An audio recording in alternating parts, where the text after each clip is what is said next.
Marguerite, c'est un peu moi en vrai. On peut dire aussi qu'elle est un peu en avance sur son temps. Elle est curieuse, de l'œil vert. Pour survivre, elle est obligée de sortir des codes de son époque.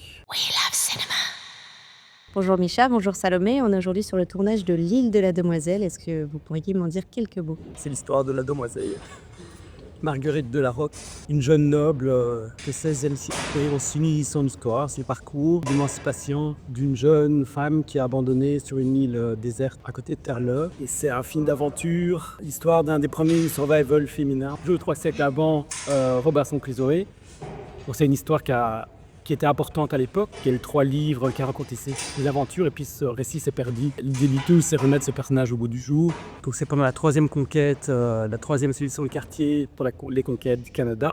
Et elle a été débarquée sur cette île où il n'y avait rien. Oui, c'est froid, une espèce de caillou perdu dans des eaux glacées, et elle a survécu là presque 3 ans. Elle restait toute seule en mangeant des algues, en se cachant dans une grotte. En gros, c'est ça l'histoire. Donc Marguerite, c'est une jeune femme issue de la noblesse, bien qu'elle n'ait pas évolué dans la cour.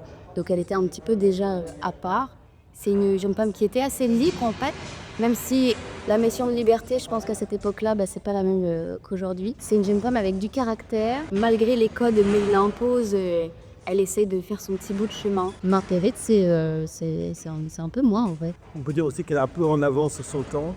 Elle est curieuse, de l'œil vert. Pour survivre, elle est obligée de sortir des codes de son époque. Elle est obligée d'inventer, de trouver d'autres choses. Elle dépasse les grands carcans d'époque qui sont Dieu, la religion et le patriarcat. Ouais.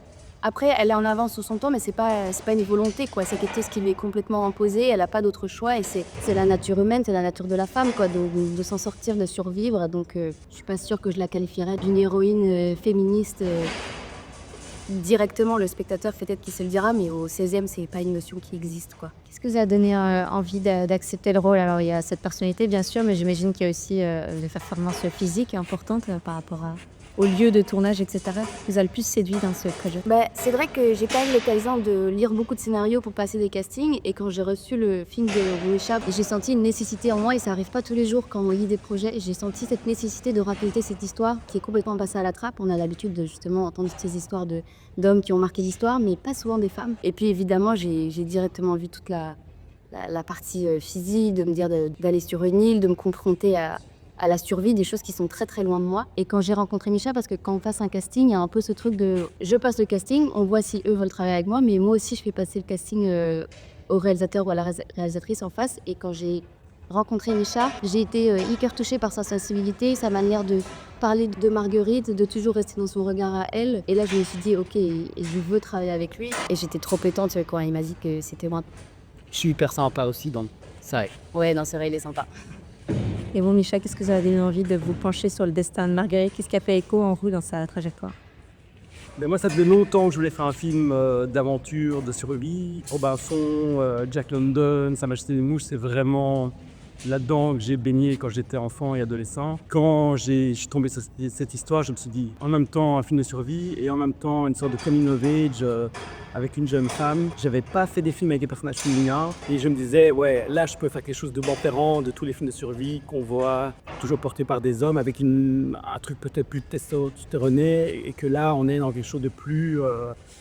qui a plus de tripes, quoi. Donc c'est un film d'action historique avec un personnage féminin qui porte tout le récit sur ses épaules. C'était pas les plus grands défis, même si j'ai l'impression que je viens de les énoncer, mais... Tout était un défi, hein. Mais je pense que déjà, un des défis majeurs, c'est qu'on a tourné ce qui se passe, qui est censé se passer au Canada. On l'a tourné sur l'île de Ouessant, en Bretagne, une île qui est pas très grande, austère, je devrais dire ce mot-là. Il y a vraiment beaucoup de roches, et c'est difficile d'accès, donc la météo est pas toujours avec nous. Donc ça, c'était déjà un challenge. Et puis, en tout cas pour moi, toute la partie physique, mais pas que à travers mon rôle, même l'été technique, il y avait quelque chose de très physique. J'ai fait un peu de cardio que récupérer, mais c'était pas de trop, quoi. Ouais, et pas que physique, c'est aussi une histoire violente, sauvage. C'est pas que de la survie, elle se retrouve aussi sur une île avec l'homme qui a abusé d'elle, enceinte. tout seul, il y a le désespoir, il y a la folie, il y a aussi la rudesse des décors. Enfin, quand on dit une île sauvage, Ouessant, c'est vraiment sauvage. C'est les courants les plus forts d'Europe. Rien que pour y aller, il faut la mériter. On a vraiment tous senti cette espèce d'énergie folle de cette île. Et ça, il a fallu composer avec ça, apprivoiser l'île.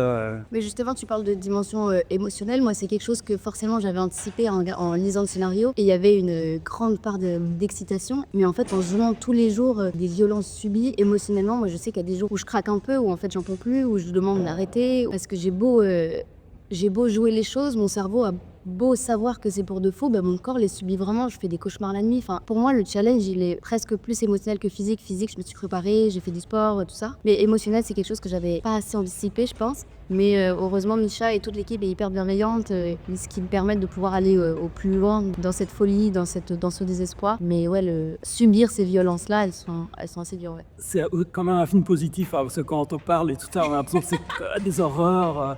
Le film est lumineux, c'est un message positif, d'espoir. Moi aussi, c'est un film que j'ai fait en pensant à ma fille qui a 15 ans, en disant voilà, ça c'est un personnage féminin qui pourra la marquer, dont elle pourra être fière, quelque chose d'important. Je voulais pas que ça soit que de la survie, de la violence, qu'elle se prenne des coups tout le temps. Marguerite transcende tout ça et elle sort grandie tout ce destin. Elle est arrivée une jeune fille de 17 ans, un peu perdue, qui connaissait pas grand-chose de la vie. Elle ressort une femme qui est apaisée malgré tout ce qu'elle a subi et qui devient une passeuse. Et ça, c'est important. Je pense que le film s'illumine à la fin. Ouais, ça c'est quand les spectateurs ils vont voir, en attendant à jouer, c'est très violent, c'est très fort. Mais évidemment, quand on espère que quand les gens iront voir le film, mon rêve c'est que des jeunes femmes, des moins jeunes femmes sortent de là et se disent purée, mais en fait on est forte, on est tout pareil, on a notre place dans la société, quoi. Ça me semble être une conclusion parfaite. Merci beaucoup à tous les deux. Au plaisir.